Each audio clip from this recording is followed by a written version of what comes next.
All right. So previous weeks we covered love, we covered fear, and if anything, I wish I would have before I mentioned the different tools of war that was going to be used. I wish I would have gone over the love and the fear topics before that. But anyway, here we are. I want to go a little bit more in depth of what's coming up in the near term. But first, I want to just differentiate quickly between what is going to happen, what's for certain, and that's going to be more vague. And so that's what I've been trying to share mostly um, up until now.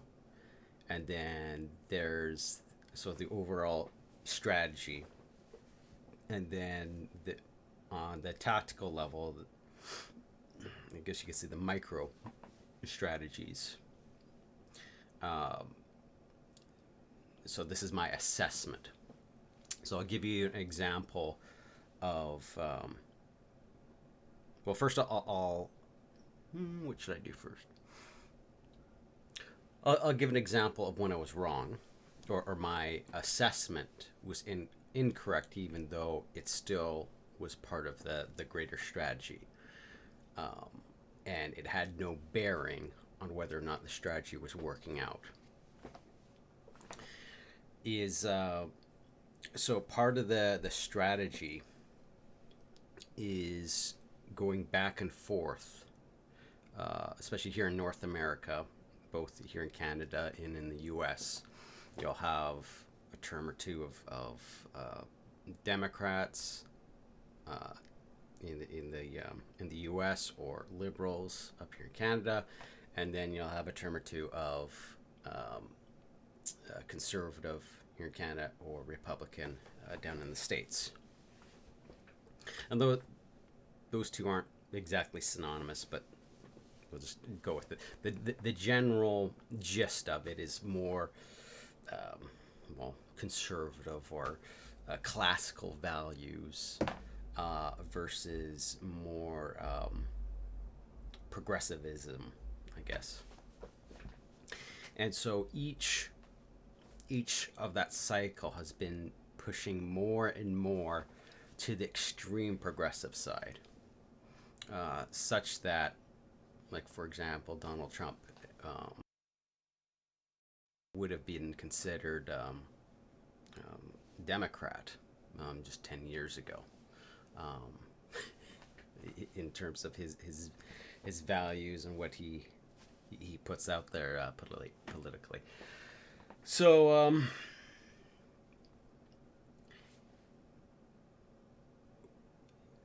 that back and forth and that constant progression, and I'm going to go into Yuri Bezmenov in just a second here, but that back and forth is part of the strategy. So what one of the my assessments was in 2015 was, well, yeah, 20, basically when it was established that Trump had won, um, is I thought it was going to be sort of what we had in just the previous situation in Canada. It was just going to be another cycle. So I thought he was actually going to buy us more time, and so you would have, just like they had with George W. Bush down in the States during his term. The media would rib him and what a bumbling fool, and then goes back to Democrat, and then the Democrats are poo-pooed and goes back. So the amount of so that is a prime example of how my assessment on the micro scale was incorrect, but the overall strategy, you can't break away from that. So what I saw was, um, basically, it has come to fruition. So this cycle has come to fruition in that this back and forth is creating this divide, and it's priming the countries for civil war. And so once you get to a point where everyone's at each other's throats, if someone were to come in and resolve the problem, everyone would be so grateful for that person, to that party, to that person, to that. Well, it's not going to be a party in terms of what you may be thinking of, Republican or Democrat. So this upcoming election, so I'm going to be focusing mostly on the U.S., is both the least and most important election. And it's least in that it really doesn't matter who wins.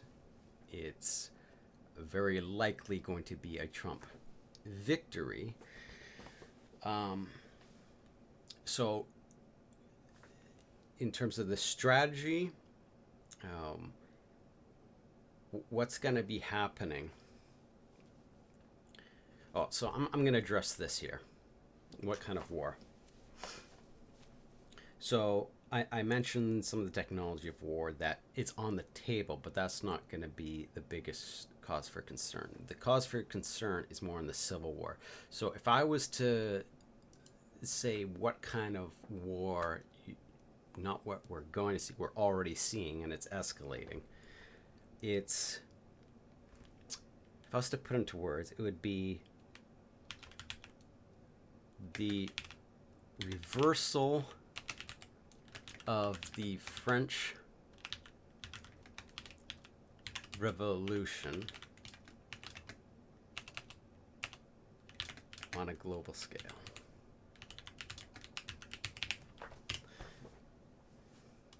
I'm quoting myself there. Okay, so what was the French Revolution? Or particularly what happened during the French Revolution? What you saw, it was almost the deification of reason. So I guess you could say it officially marked the end of the Dark Ages. And what made the Dark Ages dark was the suppression of information, particularly of Scripture, but just any heretical texts. And yes, it may sound funny that the Bible was a heretical text to the church, but yes, that who said that the Catholic Church was was good.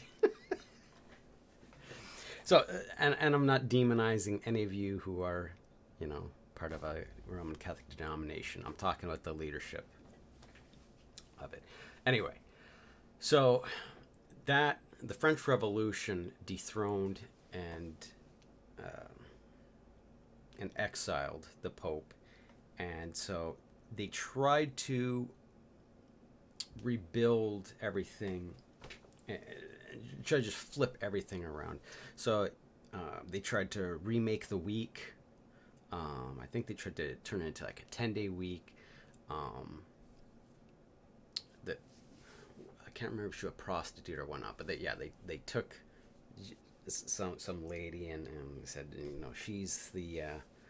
she's our goddess of reason, and so the Statue of Liberty in New York, that's paying homage to that. So the U.S. was really born in this mindset of separating church and state.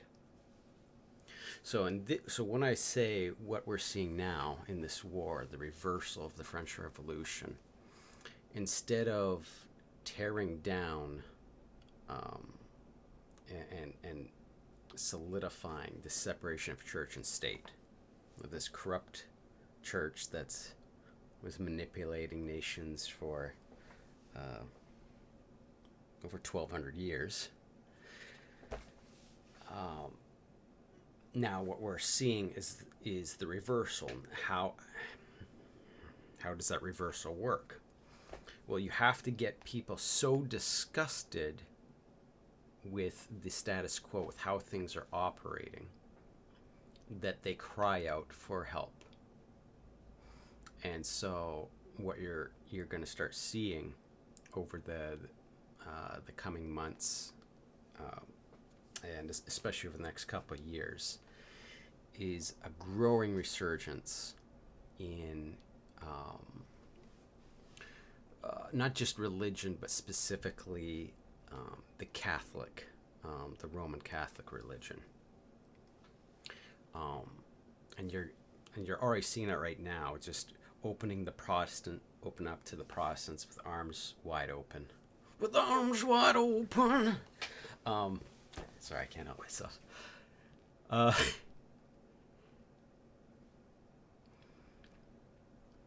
so yeah, don't fall for that. Um, this is a false religion.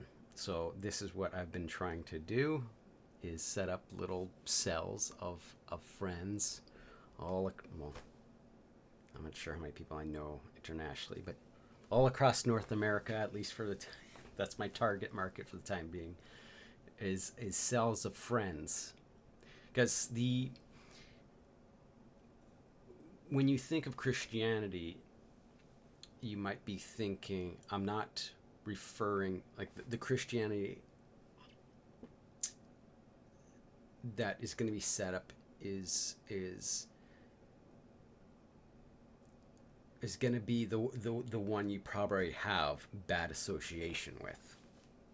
This is not the Christianity of, those small groups of people that they loved each other, they took care of each other, uh, prayed with each other. This is that mass market. Everyone show up, everyone follow protocol, everyone meet on Sunday, everyone um, this meaningless checklist religion. Uh, so that's what is being reversed and being set up again. But now, instead of just the focus being on Europe, or specifically France, this is now happening globally. But the key player in this is the United States, as they really were the country that grew up in response to this. And there's no greater symbol of that than the Statue of Liberty. And so that whole mindset is being flipped. And yes, it's a political maneuver to regain power. The same power that had controlled Europe for over 1,200 years would like their power back. So that's what you're seeing happen. And so, with Yuri Bezmenov, the communists, and particularly the Soviets, the KGB, they are a later invention. So Yuri is, his perspective is thinking that this is a Soviet plan, and a Soviet plan to take over. It actually dates back much earlier than that. So this is actually a Jesuit plan, and so they were, I guess you could say, they're the special forces of the papacy, of papal Rome. And so whatever image you have in your head of maybe the Spanish Inquisition, or these people on red, no one expects that. Yeah, get the meme out of your head. This can be just your Joe Blow person next to you, whatever visual, or this priest in this priestly robe. That's what Jesuit, or maybe some movie you watched, and some humble. No, yeah. So I guess you could say a textbook of how to be a Jesuit would be The Art of War by Sun Tzu. And in fact, it's likely Sun Tzu is just a pen name, and it was actually a Jesuit there in China, writing about his experiences. So these are the tactics that the communists used, and so with Yuri, he actually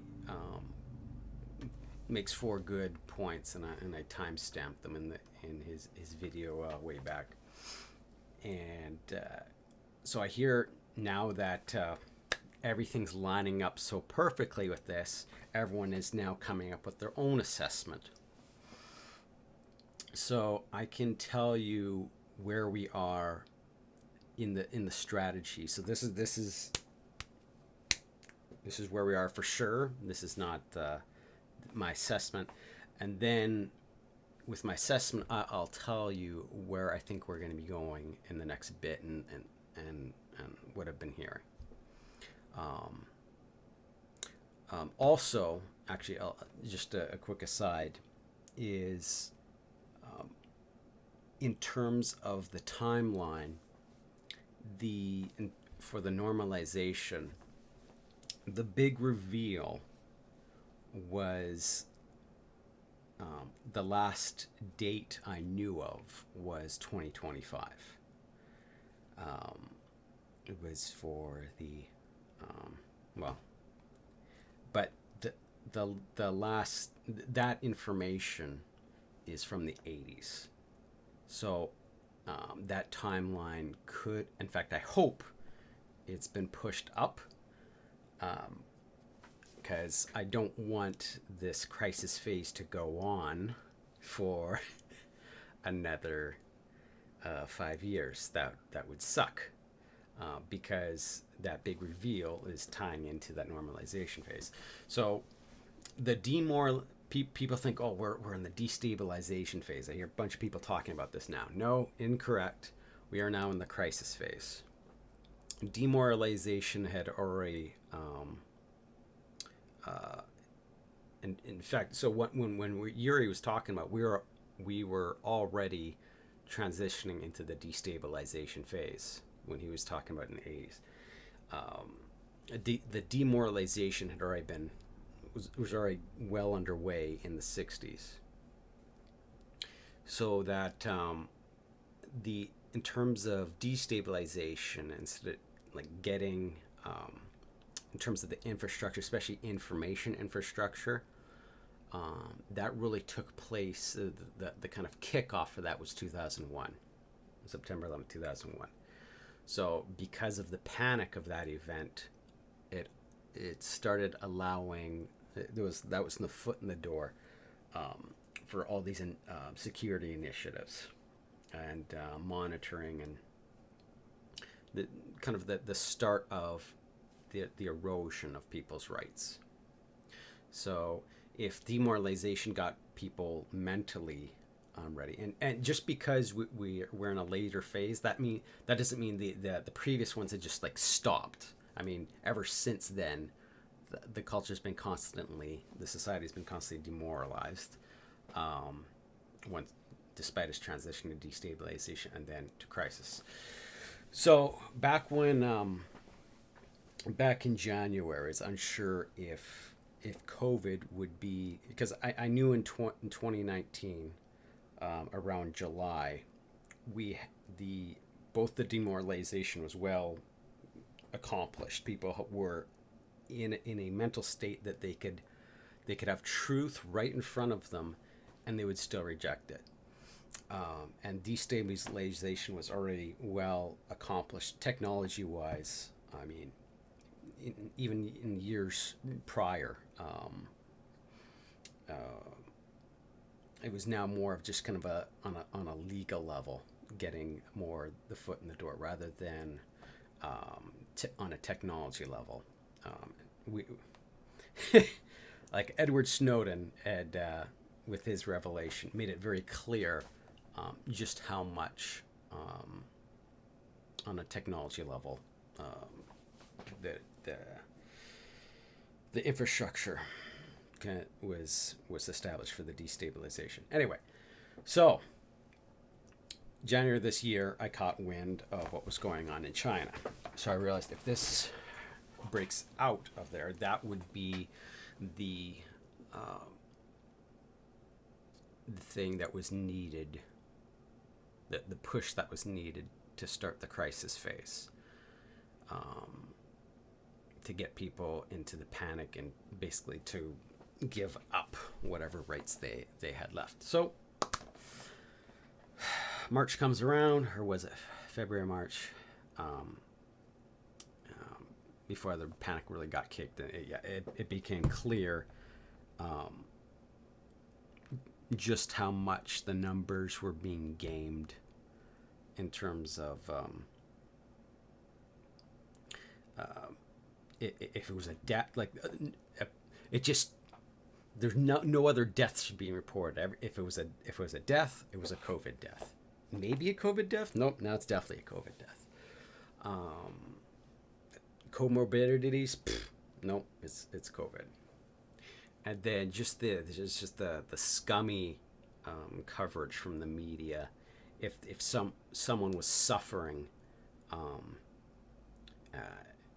just horrible suffering, then okay, then let's focus in on that case, and that must be how everyone is dealing with COVID. So you can't handle this. No. In fact, some of you listening might have gone through it, and yeah, it sucks, like the flu, except that more often more lung based than your typical flu, but still plenty of people have gotten through it just fine dandy. That does not mean you don't take it seriously, but I guess I'm going a lot farther than I was planning when it comes to. I was trying to stay very TOS when it comes to Twitch and YouTube, so I'm not sure if this is going to stay up now that I'm poo-pooing it so much, but screw it. Okay, so yeah, it became clear earlier this year that this was going to be putting us into the crisis phase. Then, okay, so now that we're at that point, I knew there had to be either some sort of assassination, some sort of death that had to kick off the riots. Now that all the everything else had been established legally, socially, morally, people were primed. And then, George Floyd. So that's when I did the announcement at the end of May. Okay, you need to get out of the cities. And now this is where we are. So this normalization phase where things appear to have been dealt with, and I hope it's not, we don't have to wait until 2015. But that'll be for a topic for another day. I do want to, though, talk about what's going to be up and coming in the near term. So in September to October,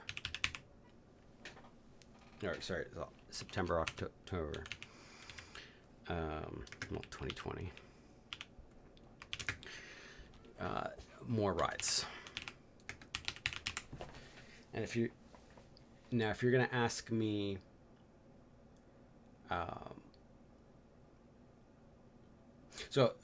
just to be clear, this is more now my assessment than what for sure is going to happen. It's highly probable things can change, but this is also like the words coming out that people are planning this. But the overall strategy has to take place. This reversal of the French Revolution. This has to take place, and it has to take place quickly. Things have already been set in motion for this. Now, so the more riots, if you're going to ask me which cities and like who's going to be hit next, I don't know. Now, in mid-September, it's being planned in Washington, D.C. That's going to likely escalate. They're planning protests, but it's likely going to escalate into riots. And as we've seen time and time again, all it takes is a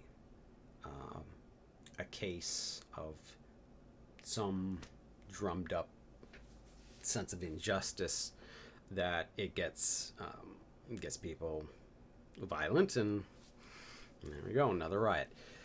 So there's more of these planned up until the November election.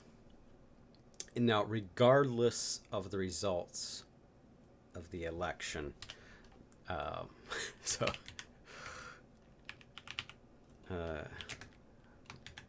more riots. So for the at the end of 2020, so let's just say November, December. It's going to really start getting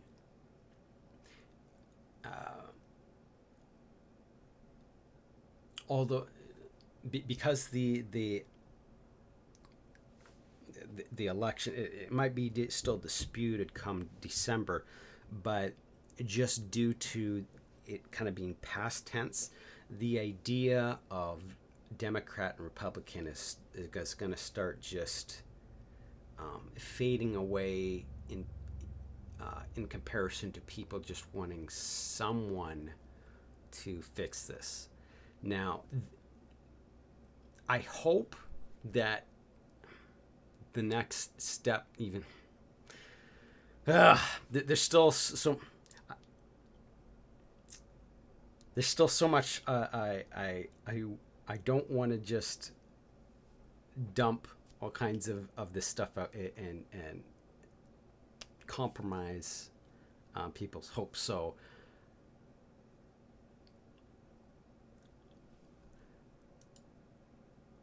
we'll just leave it at that. There's going to be even more riots, regardless of the election results, because there's contingencies either way. So to escalate things further in early 2021, this is where the real estate, I mean, it's already in the process, but it's not a bubble like we've seen in the past. I guess you could say it's a mass delusion bubble. It's a bubble of hope. I'm not sure what you want to call it, but like New York is an example of this right now, where prices aren't decreasing, and some of them are even increasing the prices, despite where's the traffic, where's the business. You can't justify that mortgage, that rent, that purchase price. And so I think that's when it's gonna early 2021. That's when a lot of these deferrals are going to start expiring. So that there's a number of people can't afford many people can't afford their rent right now, and so that's hurting those who own the property or have mortgages on the property. And so now that disaster has been not averted but just delayed. So when all these deferrals and exemptions and whatnot, when that starts expiring, which is going to start happening late this year and then start early 2021, that's when you're going to start having massive crash of real estate, and a lot of consolidation as well, in terms of the property being held in the hands of a few, of the elite. So, real estate.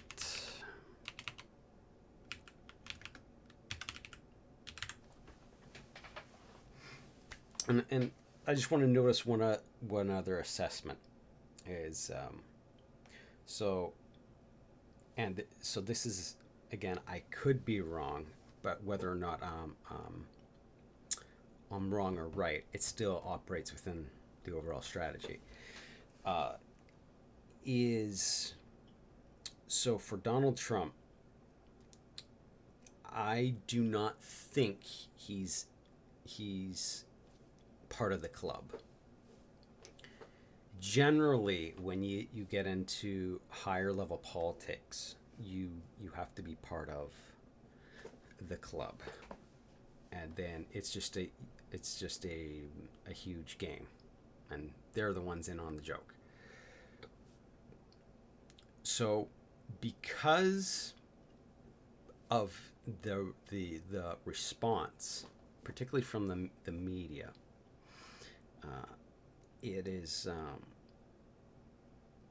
I do not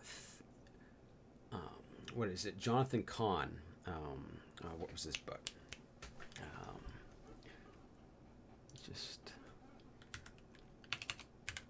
Jonathan Cahn, Trump.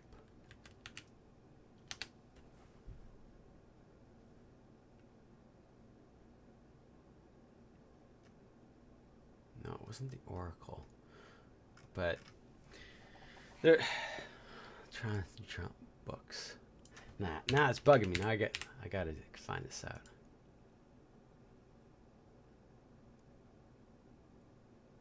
I think it's the Harbinger. So in that, Trump's rise actually mirrors something that happened in ancient Israel, and in the timing, like the political careers of the people involved. So the Clintons matched up their years with Ahab, and so including what's her face, Jezebel, that matched up with Hillary, and then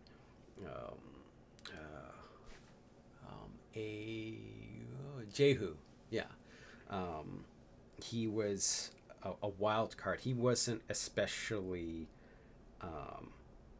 he wasn't a man after God's own heart, as it were. And they said of his chariot driving, he drove like a crazy man, and so it just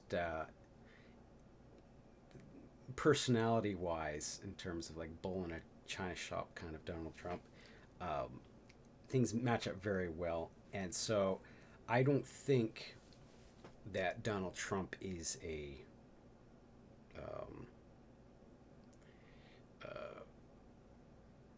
his motivations are pure. I'm just going to call it that, but he's not. I know this is a long way of saying it, but he's not in on the game, and that's the big reason why we've had such a malicious response to his presidency. So whether that assessment is correct or not, it may. Well, I'm not sure if I want to go there on stream. Oh, and to move that over. There we go. But yeah, I'm just gonna leave it at that. Was there one other thing I want to mention? So I mentioned the real estate crash. There was another event.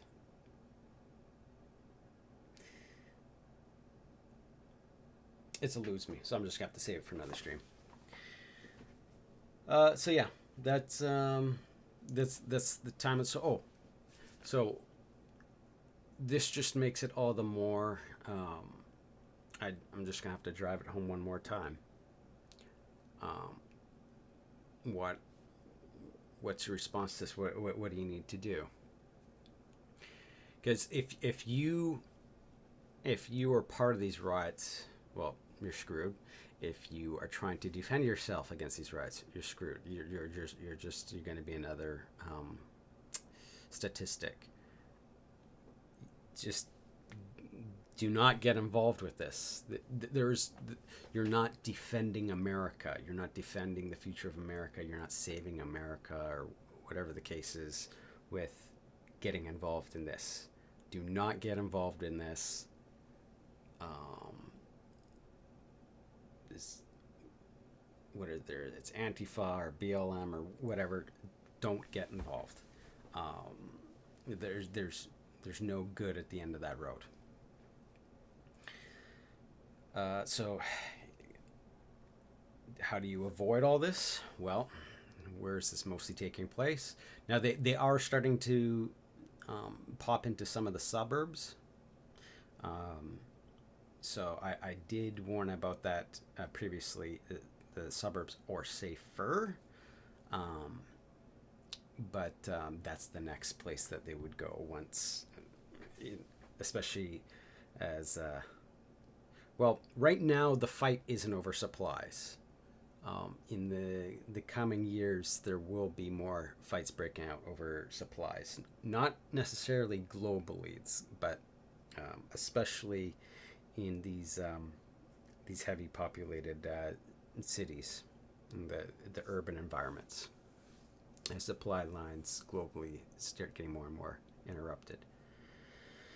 So it's more and more important while you have the chance. Start learning how to grow stuff in your area, and start growing, start planting, and most importantly, relationships, and that includes even on the financial level. If you have debts, you want to pay off the debts while you can. Don't be taking on new debt. Right now is not time to be investing in the stock market. It may seem like there's opportunity right now, and you don't want to miss the train, especially for the long term. You're not missing out. So start taking the practical measures right now, because this is happening. We are in the middle of it. So yeah, we will. Oh yes, I do remember the announcement. So next weekend, I am heading out. I'm flying out to meet with some friends. So I will not be. I might do a Wednesday stream. I don't think I will though. So next week will pretty much be off, outside of the Monday one, which will be the god of sex, drugs, and rock and roll. So what I was doing a paradoke of a Meatloaf's I would do anything for love, and that line I noticed, and it got me thinking. So I want to do a deep thoughts on that one. And so that'll be Monday, and then Wednesday, Thursday, I'll be taking off. I'll be heading out, and then I might have, depending if I get in on time, I might do next Monday, the Monday after that, but we will see. So Take care of yourself. And hopefully I will see some of you on VR chat on tomorrow night as we celebrate the weekend. All right. Take care. Night.